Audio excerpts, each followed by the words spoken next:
What's up guys, Apple Nonstop here, and Apple did announce the new MacBook Pro at their Mac event. So let's go and talk about the event. So to begin with, Apple did talk about the new iPhone 7 and how well it's doing, and about the new iOS 10 having 60% of its users on the latest software, compared to the less than 1% of Android users on its latest software. Then they started talking about the new Apple TV and how we can go and watch live TV straight from it. You can stream it live on the Apple TV, and said there's going to be a new app going along with the Apple TV for iPads and iPhones, and they simply called it TV. And you can do all the same features as the Apple TV has on the go. Now the next thing they announced was the new MacBook Pro, but before they done that, they did show a trailer going through the different generations of all the MacBooks. So it would show each individual one, and they only done this because the very first MacBook did come out 25 years ago this week, so it was a MacBook milestone for them. But if you want to watch that, I did upload that before on my channel, so you can just go and click on the link to my channel and check the video. So the new MacBook Pro that announced is 6.8 million times faster than the very first MacBook, which is quite a big improvement. So the new MacBook Pro, at its thinnest, is the thinnest it's ever been.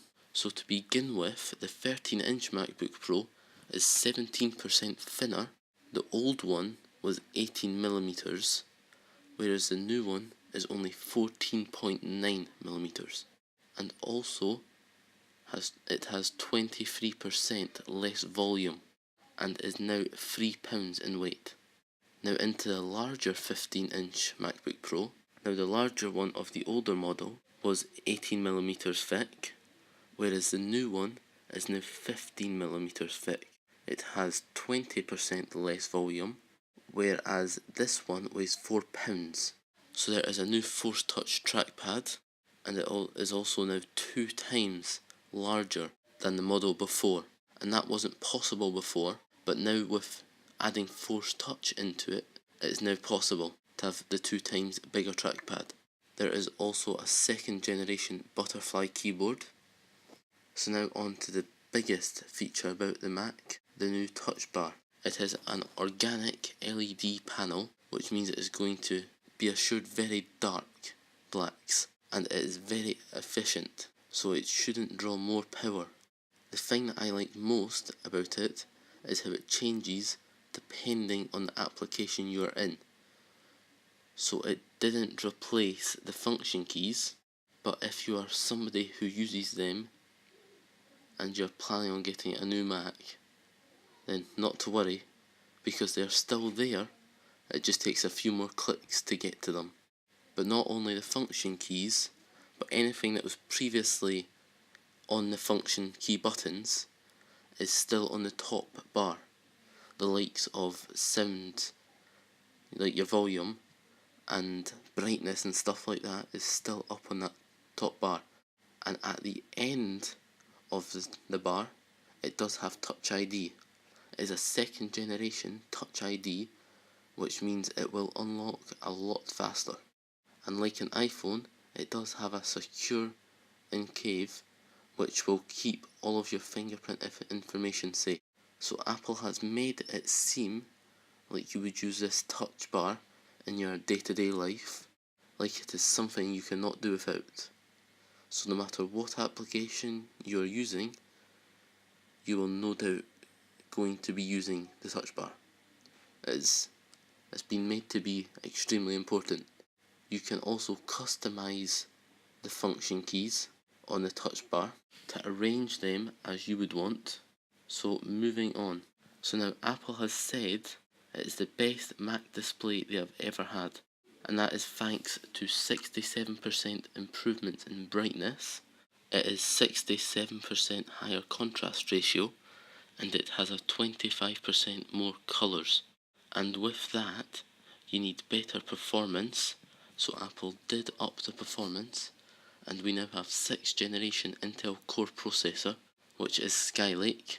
It has a new GPU, which is up to 2.3 times faster, and it has opted for gigabytes of the video RAM.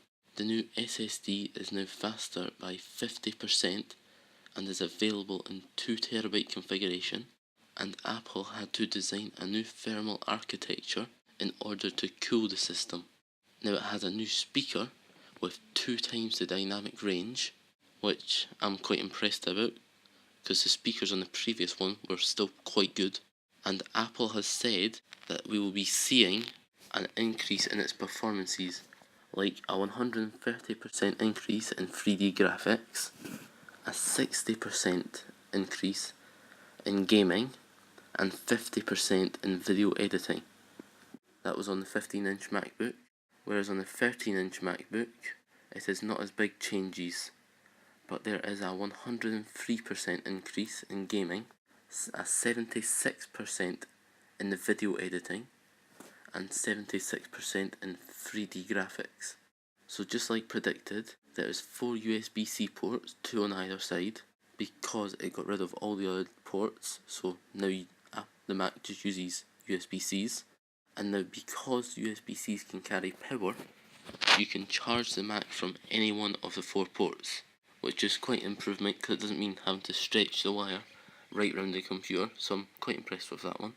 So Apple gave us some demos of the likes of the new Photoshop, the new DJ, and the new Final Cut Pro.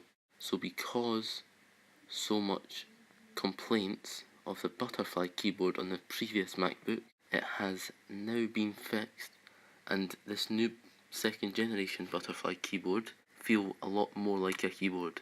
They did also get rid of the light up Apple logo on the back of the Mac, which I like the light up one. I suppose the new one is shiny just like on all the iPads and iPhones and stuff like that, so it's blending in with the rest of the products, which I can understand.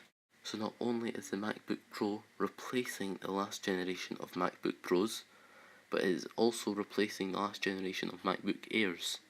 The MacBook Pros will come in 3 different models. It will come in a 13-inch MacBook Pro without the touch bar, which will cost £1,499. There will be a 13-inch with the touch bar at £1,799. And finally a 15-inch which will have the touch bar, and it will come at £2,399. And they are already released. They were released on the day of the event. So one last thing, and that is that sadly they never said anything about the new AirPods. So I did go on and check the website, and instead of where it used to say available late October, it now just says coming soon, which I'm not too happy about because I was looking forward to the AirPods. I was going to go and buy a pair, but now I guess we've all to wait a wee bit longer before we can get them. So I will try and keep you guys updated on any new stuff about the AirPods and any other Apple information. So thanks for watching, make sure to subscribe and please leave a like. I'll see you next time.